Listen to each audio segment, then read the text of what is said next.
Hello दोस्तों, आज के इस वीडियो के दौरान हम बात करने वाले हैं सालासा टेक्नो इंजीनियरिंग को लेकर। सालासा टेक्नो इंजीनियरिंग में आज 6.5% का अचानक रिवर्सल देखने को मिला है। बट अभी कंपनी ने ना तो क्वार्टर 3 नंबर्स के लिए कोई डेट रिलीज़ की है, ना ही कोई ऑफिशियल अनदर अपडेट देखने को मिला है। तो अब मेन चीज़ ये निकल के आ रही है कि कंपनी के जो नंबर हैं क्वार्टर 3 के, वो कब तक आ सकते हैं, क्योंकि अभी के टाइम टोटल 70 to 80% कंपनियों ने अपने क्वार्टर 3 के जो नंबर्स हैं उनको डिस्क्लोज कर दिया है। पर अभी इस कंपनी की तरफ से कोई भी अपडेट देखने को मिला नहीं है।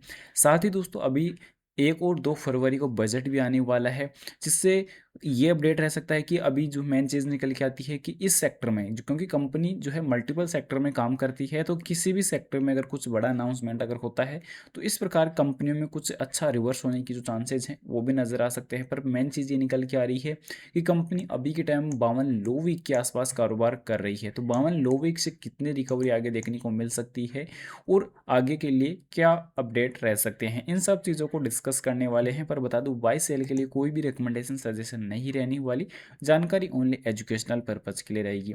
सबसे पहले आज की क्लोजिंग अगर देखेंगे तो 8.05 पर आज की क्लोजिंग देखने को नजर आएगी, जबकि इंट्राडे का हाई अगर आज का देखा जाए तो 8.05 ही देखने को नजर आएगा। इसके अलावा मार्केट में जो स्टेबिलिटी थी, उतार चढ़ाव है, वो काफ़ी ज़्यादा नजर आए। पिछले 5 सेशन में जो क्रेज था वो आज के सेशन ने ऑलरेडी रिकवर कर दिया है। जहां अगर हम बात करें 1 मंथ के तो लगभग 9.5% का क्रेज अभी भी चल रहा है। तो 6 महीने की अगर हम बात करें तो 12% की जो क्रेज है वो अभी भी देखने को नजर आ रही है। सॉरी, रिकवरी ऑलरेडी देखने को मिल चुकी है। बट 1 ईयर की अगर हम बात करें तो 31% का क्रेज अभी भी चल रहा है। और 5 सालों का अगर डेटाबेस अगर देखेंगे तो यहाँ पे एक अच्छे रिटर्न देखने को नजर आएंगे। यहाँ पे 5 सालों का अगर ऑल टाइम हाई अगर देखते हैं तो 30.65 आपको देखने को नजर आएगा।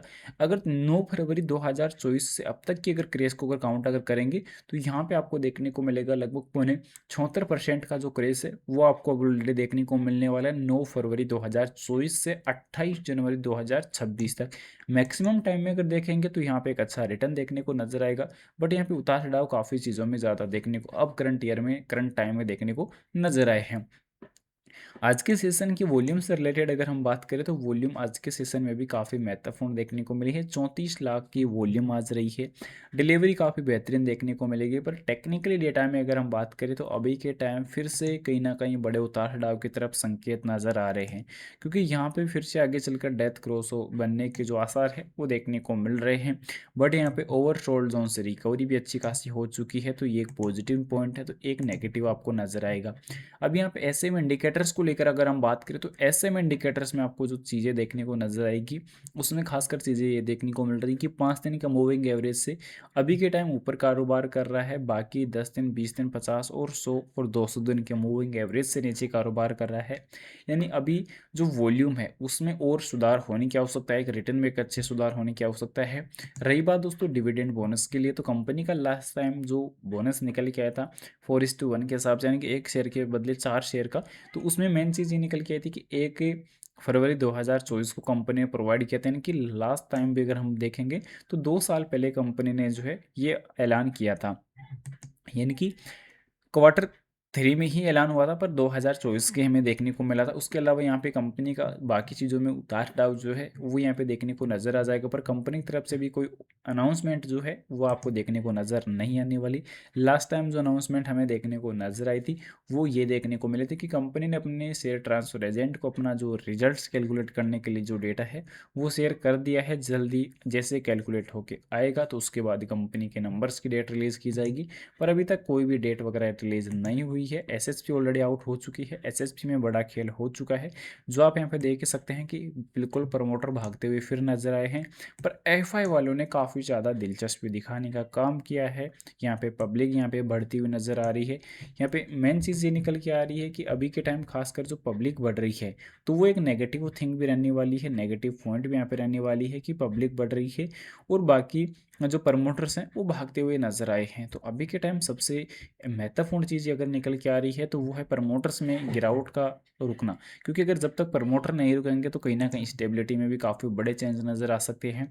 अब मार्च 2024 के अकॉर्डिंग अगर देखेंगे तो 63% जो होल्डिंग थी प्रमोटर्स की वो दिसंबर 2025 के तक, यानी कि जो लेटेस्ट अब नंबर आने वाले हैं उसके लिए अब जो है मेन चीज़ निकल के आ रही है कि 46.59% पे ही होल्डिंग ऑलरेडी आ चुकी है। तो ये बड़े उतार चढ़ाव को यहाँ पे दर्शाता हुआ नजर आया है। फिलहाल यहाँ पे चीज़ों में जो बदलाव, खासकर डिविडेंड बोनस की अगर बात की जाए तो यहाँ पे कंपनी की तरफ से कोई भी डिविडेंड बोनस को लेकर अभी अनाउंसमेंट नहीं हुई है। साथ ही क्वार्टरली नंबर्स की अगर हम बात करें तो लास्ट टाइम क्वार्टर थ्री की जो क्वार्टर टू के नंबर में प्रॉफिट काफ़ी अच्छा स्टेबल देखने को नजर आया था।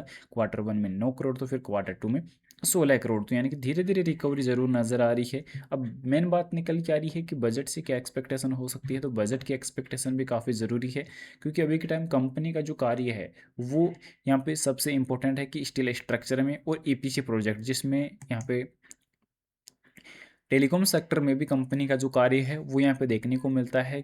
और इसी के बेसिस पर काफ़ी अच्छी चीज़ों में जो बदलाव है वो रह सकते हैं, क्योंकि यहाँ पे टेलीकॉम सेक्टर, साथ ही साथ रेलवे सेक्टर और एनर्जी सेगमेंट, इन प्रकार जो है कंपनी का इस सेक्टर में जो है कार्य देखने को मिल रहा है।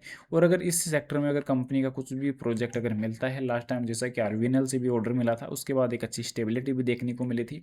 पर अभी डेट की जैसी अनाउंसमेंट होती है क्वार्टर थ्री को लेकर, तो वो आप लोगों को जल्दी बता दिया जाएगा। पर फिलहाल बता दूं, बाई सेल के लिए कोई भी रिकमेंडेशन सजेशन नहीं रहने वाली। जानकारी ओनली एजुकेशनल पर्पज़ के लिए रहेगी। इन्वेस्टमेंट करने से पहले अपनी फाइनेंशियल एडवाइजर की सलाह जरूर से ले या खुद की रिसर्च जरूर से कर ले। वीडियो पसंद आए तो लाइक और चैनल को सब्सक्राइब जरूर से करें। Thanks for watching this my video. Vande Mataram.